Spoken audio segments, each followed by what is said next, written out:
నమస్కారం reporter TV news కి స్వాగతం. హెడ్లైన్ చూద్దాం.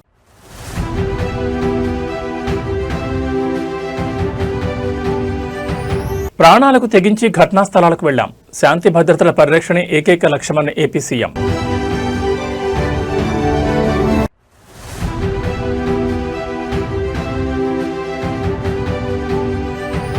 ఉత్తరాంధ్ర మన్యంలో ఏనుగుల భయానికి చెక్. కుంకి ఏనుగులను రంగంలోకి దించిన ప్రభుత్వం.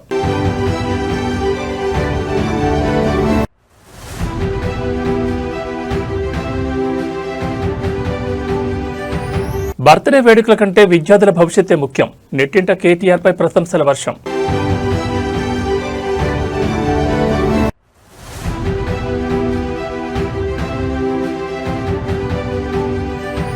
కేసీఆర్ నాయకత్వంలోని ముందడుగు. మేడ్చల్ శ్రేణుల్లో కొత్త ఉత్సాహం. రాష్ట్రంలో శాంతి భద్రతల పరిరక్షణ మరియు పోలీసుల పనితీరుపై కీలక వ్యాఖ్యలు వెలువడ్డాయి. గతంలో నేరాలు దాడులు జరిగిన సమయంలో క్షేత్రస్థాయికి నేరుగా వెళ్లి పోలీసులతో కలిసి నిలబడిన తీరును ప్రస్తావించారు. చర్చలపై దాడులైనా నక్సలెట్ల విధ్వంసాలైనా ప్రాణాలకు తెగించి ఘటనా స్థలాలకు వెళ్లామని, శాంతి భద్రతలను కాపాడి ప్రజలకు పూర్తి భద్రత కల్పించడమే తమ ఏకైక లక్ష్యమని ముఖ్యమంత్రి చంద్రబాబు స్పష్టం చేశారు. నేరాలు జరిగిన ప్రదేశాలకు స్వయంగా వెళ్లి నేర నియంత్రణలో పోలీసులకు అండగా నిలిచారని పేర్కొన్నారు. గతంలో చర్చలపై దాడులు జరిగిన సమయంలో స్వయంగా అక్కడికి వెళ్లారని గుర్తు చేశారు. ఉమ్మడి ఖమ్మం జిల్లాలో పోలీస్ స్టేషన్ను నక్సలెట్లు పేల్చేసినప్పుడు అక్కడ నక్సలెట్లు ల్యాండ్ మైన్లు లేదా దాడికి ప్లాన్ చేశారనే నిఘా వర్గాల హెచ్చరికలు ఉన్నప్పటికీ భయపడకుండా స్వయంగా హెలికాప్టర్లు సంఘటనా స్థలానికి వెళ్లిన ఉదంతాన్ని వివరించారు. ఎన్ని ముప్పులున్నప్పటికీ తమ ఏకైక ధ్యేయం శాంతి భద్రతలను కాపాడమేనని ఉద్ఘాటించారు. సమాజంలో నేరస్తులపై కఠినంగా వ్యవహరిస్తూ ప్రజలకు మరియు పోలీసులకు పూర్తి స్థాయిలో భద్రతా భావాన్ని కల్పించేందుకు పరిపాలనలో ఎల్లప్పుడూ మొదటి ప్రాధాన్యత ఇచ్చామని వెల్లడించారు. శాంతి భద్రతల పరిరక్షణపై చేసిన ఈ వ్యాఖ్యలు ప్రస్తుతం రాజకీయ వర్గాల్లో హాట్ టాపిక్ గా మారాయి. ఈవెన్ నాకు జూబ్లీ హిల్స్ లో విచిత్రంగా ఎగ్జాస్ట్ ఫ్యాన్ లో నుంచి క్రైమ్లు చేసేవాళ్ళు. నన్ను పట్టుకోవాలంటే అప్పుడు ఆర్పీ సింగ్ గారు పవర్ఫుల్ గానే ఉండేవాడు కానీ చేయలేకపోతే నేను వెళ్ళాను 3 సైట్లకి. అప్పుడు కంట్రోల్ అయ్యాను. చర్చిల మీద దాడులు జరిగితే 3-4 చర్చెస్కి వెళ్ళాను.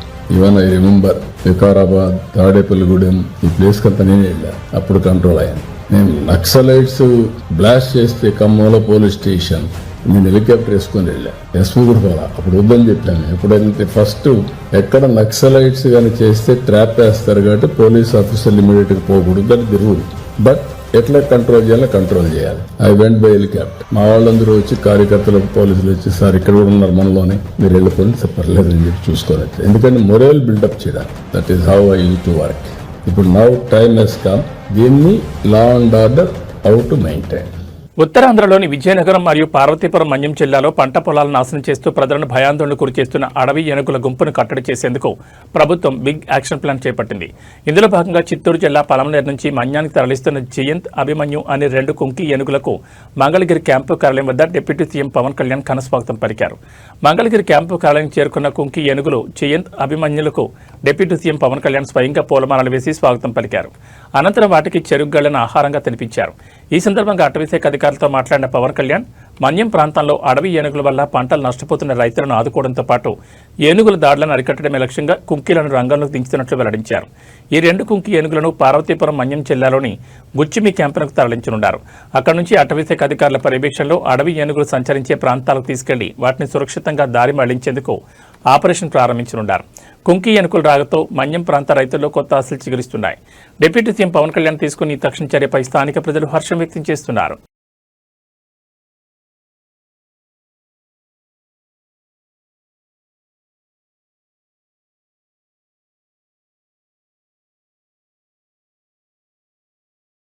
బీఆర్ఎస్ వర్కింగ్ ప్రెసిడెంట్ కేటీఆర్ తన 50వ జన్మదిన వేడుకలను పూర్తిగా రద్దు చేసుకున్నారు. నీట్ పరీక్షల అక్రమాలు మరియు లీకేజీలపై పోరాడుతున్న విద్యార్థులకు, యువతకు మద్దతుగా నిలిచేందుకు ఆయన ఈ నిర్ణయం తీసుకున్నారు.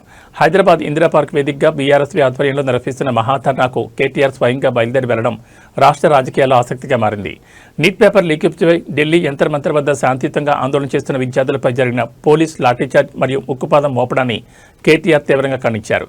కేంద్రం బలప్రయోగం ద్వారా యువత గొంతు నొక్కలేదని స్పష్టం చేశారు. విద్యార్థులు న్యాయమైన పోరాటానికి సంఘీభావంగానే తన పుట్టినరోజు వేడుకలకు దూరంగా ఉండి ఇందిరా పార్క్ ధర్నాలో పాల్పంచుతున్నట్లు వెల్లడించారు. ఇందిరా పార్క్ వద్ద బీఆర్ఎస్ చేపట్టిన ఈ మహాధర్నాకు తెలంగాణ వ్యాప్తంగా వేలాది మంది విద్యార్థులు, యువకులు మరియు బీఆర్ఎస్ నాయకులు తరలివచ్చారు. నీట్ అక్రమాలపై సమగ్ర విచారణ జరిపించి విద్యార్థులకు భవిష్యత్తుకు భరోసా కల్పించాలని కేంద్ర విద్యాశాఖ బాధ్యత వహించాలని బీఆర్ఎస్పీ నాయకులు డిమాండ్ చేస్తున్నారు. జన్మదిన వేడుకల కంటే విద్యార్థుల భవిష్యత్తే ముఖ్యమని కేటీఆర్ తీసుకున్న ఈ నిర్ణయం ప్రస్తుతం సోషల్ మీడియాలో నెటిజన్లు మరియు విద్యార్థుల ఆదరణ పొందుతోంది.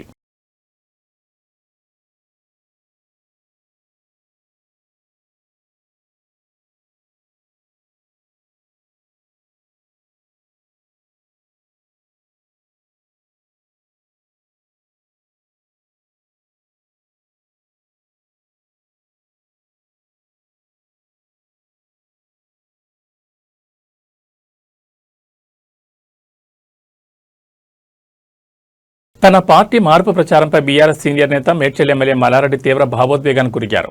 ఓ బీఆర్ఎస్ కార్యకర్త తన సొంత రక్తంతో రాసిన లేఖ తనను ఎంతగానో బాధించిందని ఆయన ఆవేదన వ్యక్తం చేశారు. హైదరాబాద్ బోయినపల్లిలో నిర్వహించిన కేటీఆర్ జన్మదిన వేడుకల్లో పాల్గొన్న ఆయన తాను ఎలాంటి పరిస్థితుల్లోనూ బీఆర్ఎస్ను వీడేది లేదని, చివరి వరకు పార్టీలోనే కొనసాగుతానని తేల్చి చెప్పారు. గత కొన్ని రోజులుగా మల్లారెడ్డి పార్టీ మారుతున్నారంటూ వస్తున్న ప్రచారాలతో ఆందోళన చెందిన ఒక బీఆర్ఎస్ కార్యకర్త ఆయన పార్టీ మారొద్దంటూ తన రక్తంతో లేఖ రాశారు. ఈ విషయంపై స్పందించిన మల్లారెడ్డి ఆ లేఖ చూసి తాను ఎంతో బాధపడ్డానని తెలిపారు. సదరు అభిమాని కార్యకర్త ఎవరో ఆరా తీసి స్వయంగా వెళ్లి కలుస్తానని, అతని ప్రేమకు రుణపడి ఉంటానని వెల్లడించారు. బోయినపల్లిలో కేటీఆర్ బర్త్డే వేడుకల సందర్భంగా మల్లారెడ్డి మాట్లాడుతూ తాను బీఆర్ఎస్ విడుతున్నట్లు జరుగుతున్న ప్రచారాలన్నీ అబద్దాలని కొట్టిపారేశారు. కేసీఆర్ నాయకత్వంలో కేటీఆర్ అండతో పార్టీలోనే ఉంటానని, కార్యకర్తలు ఎవరూ ఆధారపడాల్సిన అవసరం లేదని ధైర్యం చెప్పారు. మల్లారెడ్డి ఇచ్చిన ఈ క్లారిటీతో మేడ్చల్ నియోజకవర్గ బీఆర్ఎస్ శ్రేణుల్లో ఉత్సాహం నెలకొంది. రాసినందుకు చాలా బాధ అనిపించింది నాకు. ఎవరు అడ్రస్ కూడా రాయలేదు. తప్పకుండా నేను కలుస్తా. నేను ఆయన బాధ అంతా నేను పార్టీలోకి వెళ్ళి మారుతున్నాను బాధ. అది రాసిండు. నాకు కూడా బాధ అనిపించింది. చాలా ఇబ్బందికరం ఉంది. అడ్రస్ తెస్తే తప్పకుండా ఆయన ఇంటికి పోతుంటే తప్పకుండా నేను ఎట్లయినా అడ్రస్ తెచ్చుకొని పోతా. నాకు కూడా బాధ. నేను ఎక్కడ పార్టీలోకి పోతాను. ఏ పార్టీలో మారుతాను. దేశవ్యాప్తంగా తీవ్ర సంచలనం సృష్టించిన నీట్ ప్రశ్నపత్రం లీకేజ్ వ్యవహారంపై భారత ప్రధాని నరేంద్ర మోడీ స్పందించారు. పేపర్ లీకేజ్ కావడం అనేది సాధారణ విషయం కాదని, ఇది లక్షలాది మంది విద్యార్థులకు, వారి తల్లిదండ్రులకు తీవ్ర మనోవేదన కలిగించే అంశమని పేర్కొన్నారు. విద్యార్థులు ఒక విద్యా సంవత్సరం వృధా కాకూడదనే ఉద్దేశంతోనే తమ పూర్తి శక్తిని ఉపయోగించి 22 లక్షల మందికి పరీక్షలు నిర్వహించామని స్పష్టం చేశారు.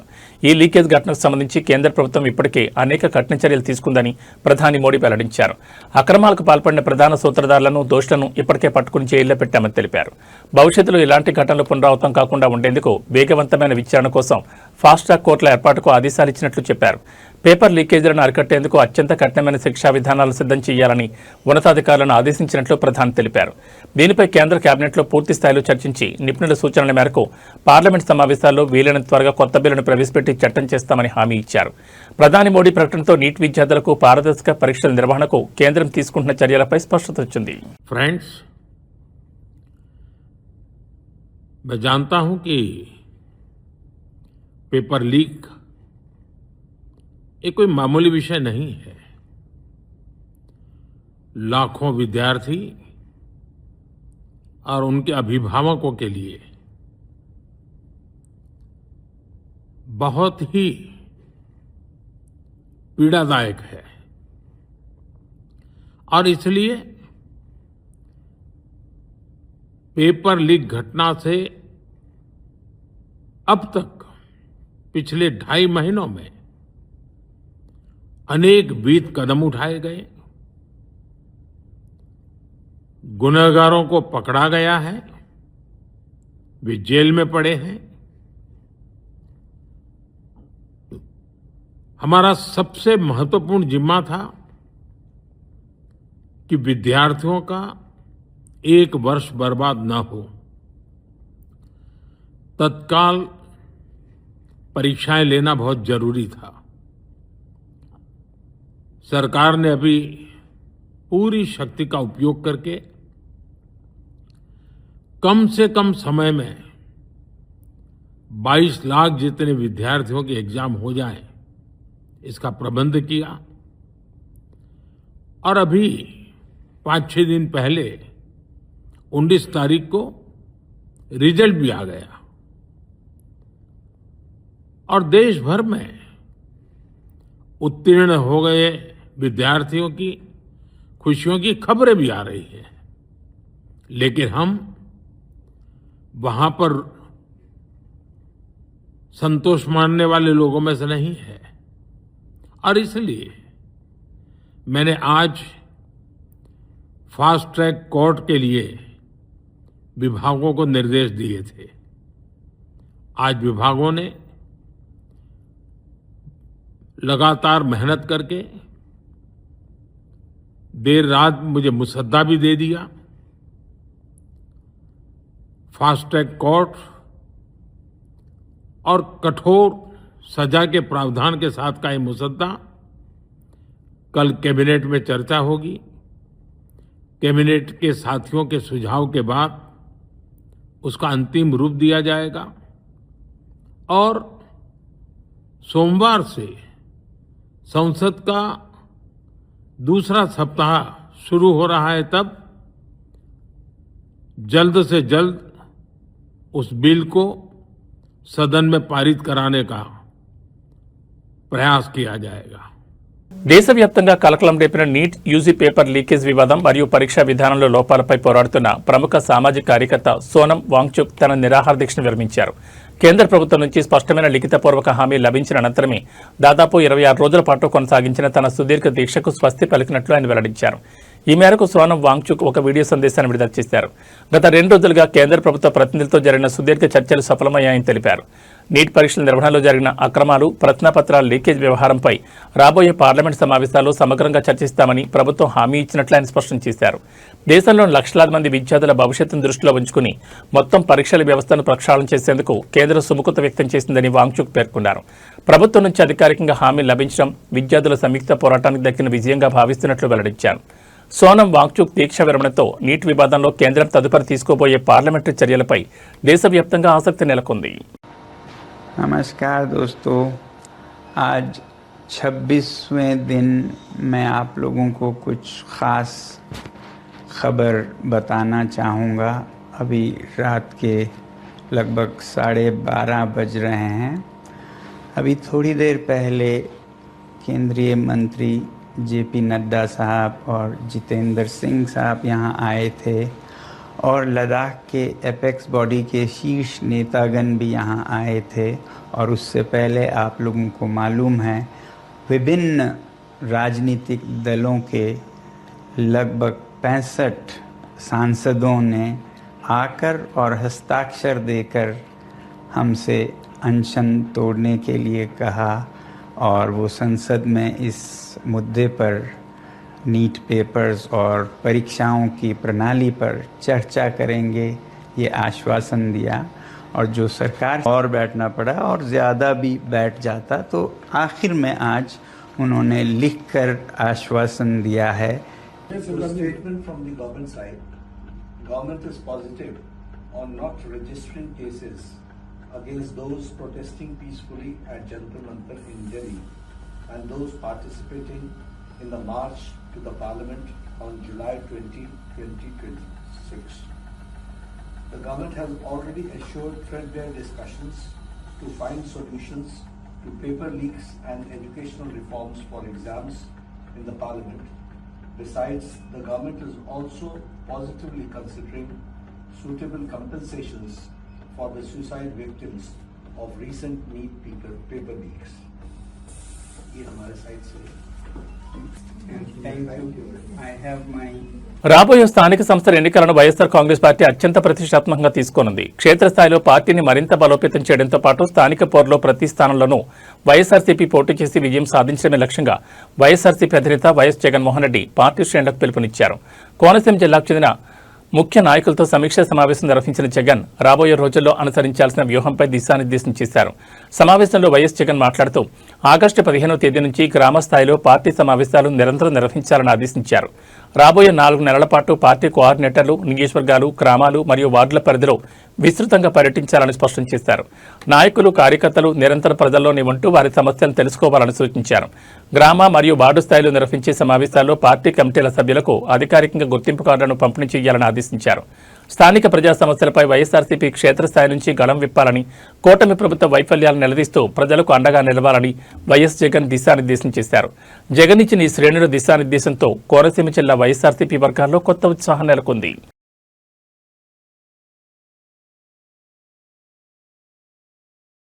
హైదరాబాద్ నగరంలో ఇటీవల తీవ్ర కలకలం రేపిన చాదర్ఘాట్ ఆటో డ్రైవింగ్ ఘటనలో జువైనల్ జస్టిస్ బోర్డు కీలక తీర్పు వెల్లడించింది.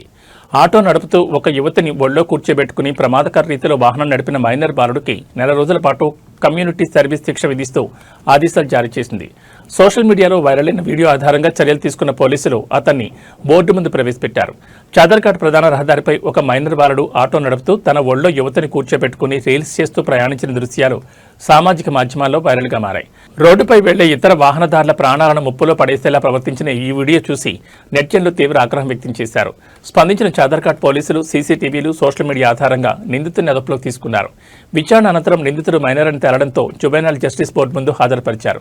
కేసును పరిశీలించిన బోర్డు సదరు మైనర్కు నెల రోజుల పాటు కమ్యూనిటీ సర్వీస్ శిక్ష విధించింది. ప్రతిరోజు ఉదయం 10 గంటల నుంచి మధ్యాహ్నం 2 గంటల వరకు బోర్డు కార్యాలయంలోనే ఉండి సేవలు అందించాలని ఆదేశించింది. ట్రాఫిక్ నిబంధనలు ఉల్లంఘిస్తూ రీల్స్ పేరిట స్టంట్లు చేస్తే కఠిన చర్యలు తప్పవని పోలీసులు స్పష్టం చేశారు. మేడ్చల్లోని ప్రముఖ ఐటీ సంస్థ టెక్ మహీంద్రా కంపెనీ ముందు తీవ్ర ఉద్రిక్తత నెలకొంది. తనను అకారణంగా ఉద్యోగం నుంచి తొలగించారంటూ సాఫ్ట్వేర్ ఉద్యోగిని భావన కంపెనీ ప్రధాన గేటు ముందు ధర్నా దిగారు. అనారోగ్యంతో బాధపడుతున్న తన చిన్నారి పాపను చూసుకునేందుకు కేవలం 3 రోజులు సెలవు అడిగినందుకే యాజమాన్యం దారుణంగా ఉద్యోగం నుంచి తీసేసిందని ఆవేదన వ్యక్తం చేశారు. గతంలో తాను తీవ్ర అనారోగ్యంతో ఆఫీసులోనే కింద పడిపోతే కంపెనీ ప్రతినిధులు కనీసం పట్టించుకోలేదని భావన ఆరోపించారు. ఆసుపత్రిలో 14 రోజుల పాటు చికిత్స పొందుతున్న సమయంలో కూడా ఉద్యోగం నుంచి తీసేస్తామని బెదిరింపులకు గురిచేశారని కన్నెట్టి పర్యంతమయ్యారు. ఉద్దేశపూర్వకంగానే తనపై కక్షగట్టి కంపెనీ నుంచి తొలగించారని మండిపడ్డారు. యాజమాన్యం వేధింపులపై బాధితురాలు భావన ఇప్పటికే స్థానిక పోలీస్ స్టేషన్లో ఫిర్యాదు చేశారు. తనకు తన కుటుంబానికి జరిగిన అన్యాయంపై కంపెనీ యాజమాన్యం స్పందించి తక్షణమే న్యాయం చేయాలని, తన ఉద్యోగాన్ని తిరిగి ఇవ్వాలని డిమాండ్ చేస్తూ టెక్ మహీంద్రా ఆఫీస్ ముందు నిరసన దిగారు. సాఫ్ట్వేర్ కంపెనీ ముట్టడితో అక్కడ బాధితురాలికి ఐటీ ఉద్యోగ సంఘాలు, స్థానికులు మద్దతుగా నిలుస్తున్నారు.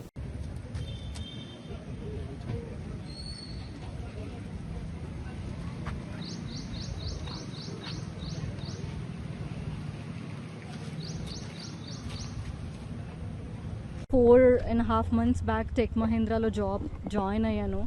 అందరిలాగే hundreds of people coming there. అందులోంచి ఇంటర్వ్యూ క్రాక్ చేసి నేను జాబ్లో జాయిన్ అయ్యాను. జాయిన్ అయిన తర్వాత జూన్ మంత్లో నాకు హెల్త్ నిజంగా బాగుండలేదు. ఫ్లోర్ మీదనే పడిపోయాను. వాళ్ళు ఇక్కడ నుంచి యూనివర్సిటీ లోపల ఉన్న చిన్న హాస్పిటల్ డామ్స్కి తీసుకెళ్లారు. అక్కడి నుంచి లేదు తన కండిషన్ బాగాలేదు, మీరు మల్లారెడ్డికి తీసుకెళ్ళండి అని చెప్పారు. అక్కడి నుంచి నేను మల్లారెడ్డి హాస్పిటల్కి డెఫినెట్గా వెళ్ళాను. వెళ్ళిన తర్వాత అక్కడ కూడా ఫెసిలిటీ సరిగ్గా లేవని మా హస్బెండ్ నన్ను ఇంటి దగ్గర ఉన్న జీనియా హాస్పిటల్కి షిఫ్ట్ చేశారు. సో అక్కడ వాళ్ళు చెప్పారు మీకు స్పాండిలైసిస్ అయి ఉండొచ్చు, బికాజ్ మీరు చాలా ఇయర్స్ నుంచి కార్పొరేట్స్లో వర్క్ చేస్తున్నారు కాబట్టి మీరు స్పాండిలైసిస్ ట్రీట్మెంట్ తీసుకోండి అని చెప్పారు.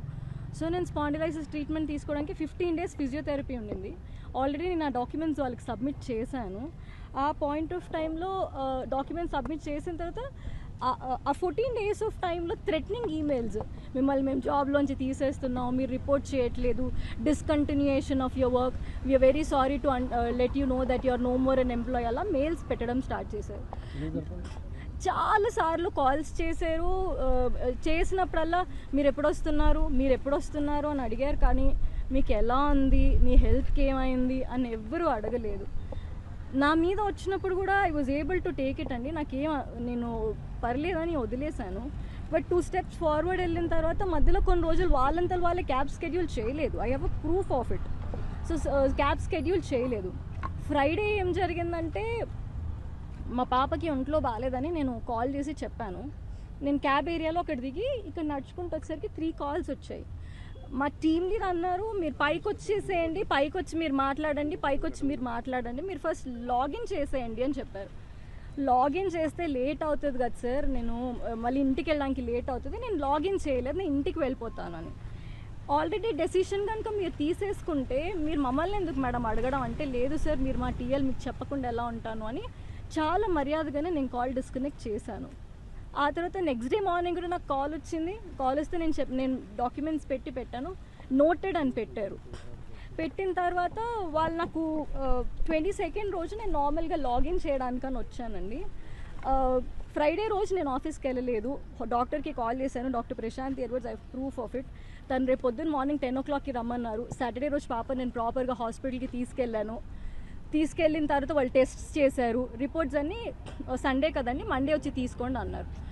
మండే మొత్తం ట్రీట్మెంట్ చేసిన తర్వాత కూడా, నేను డాక్యుమెంట్స్ పంపించిన తర్వాత కూడా they wrote me an email that నేను డాక్యుమెంటేషన్ పంపించలేదు, వాళ్ళకి ఎలాంటి కమ్యూనికేషన్ ఇవ్వలేదు కాబట్టి నన్ను సర్వీసెస్ నుంచి తీసేస్తున్నా అని మెయిల్ పెట్టారు. After multiple attempts we have not any medical report nor have reported back to office, hence we will have to unfortunately proceed with the separation under abandonment form అని ఒక mail పెట్టారు. నా దగ్గర proofs ఉన్నాయి that నేను I have sent it to them అని చెప్పి.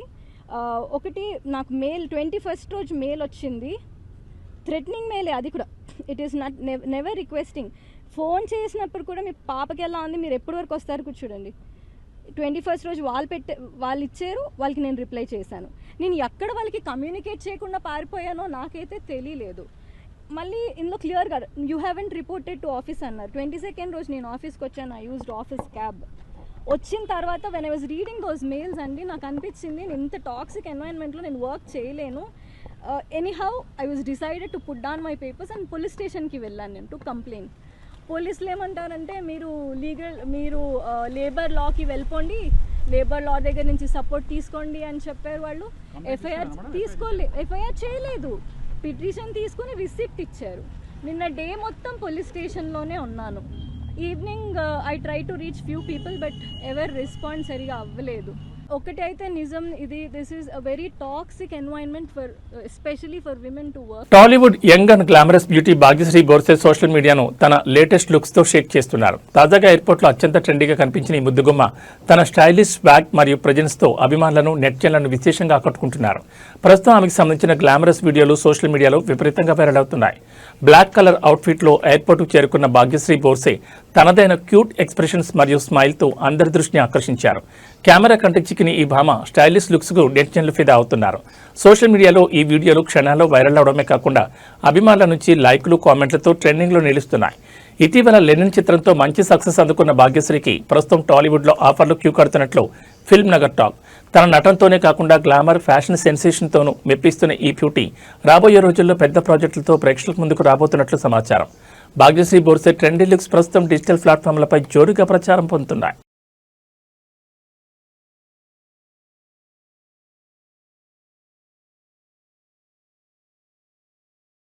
Hyderabad bullion మార్కెట్లో ఇవాళ పసిడి, వెండి ధరలు భారీగా తగ్గాయి. గత కొద్ది రోజులుగా పెరుగుతూ వచ్చిన ధరలు ఒక్కసారిగా దిగిరావడంతో కొనుగోలుదారులకు పెద్ద బోరట్ లభించినట్లయింది. 24 క్యారెట్ల స్వచ్ఛమైన బంగారం ధర తులానికి 1000 రూపాయలకు పైగా తగ్గగా వెండి ధర కూడా వేలల్లో పతనమైంది. మార్కెట్ వివరాల్లోకి వెళ్తే హైదరాబాద్లో 24 క్యారెట్ల 10 గ్రాముల బంగారం ధర ఇవాళ 1850 రూపాయలు తగ్గి 1,44,330 వద్ద కొనసాగుతోంది. అలాగే ఆభరణాల తయారీకి ఉపయోగించే 22 క్యారెట్ల 10 గ్రాముల పసిడి ధర 1,700 మేర పతనమై 1,32,300 వద్ద పలుకుతోంది. అంతర్జాతీయ మార్కెట్లో చోటు చేసుకున్న పరిణామాల కారణంగానే దేశీయంగా కూడా బంగారం ధరలు దిగివచ్చినట్లు వ్యాపార వర్గాలు వెల్లడిస్తున్నాయి. మరోవైపు వెండి ధర కూడా భారీగా దిగివచ్చింది. కేజీ వెండి ధర ఏకంగా 5,000 తగ్గి ప్రస్తుతం 2,40,000 నమోదైంది.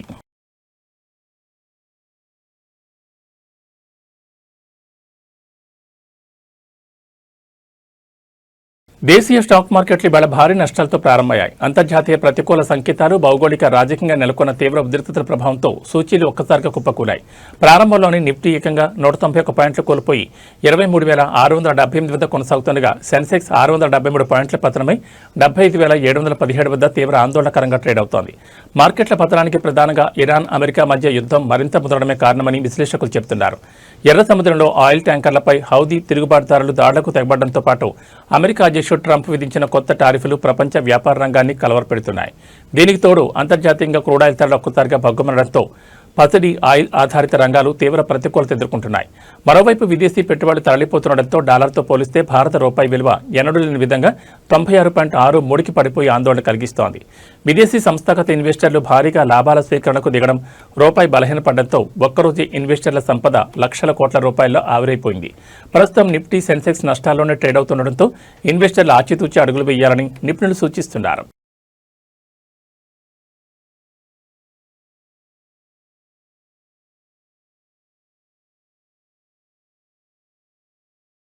ఇవి బులెటిన్ విశేషాలు. నమస్కారం.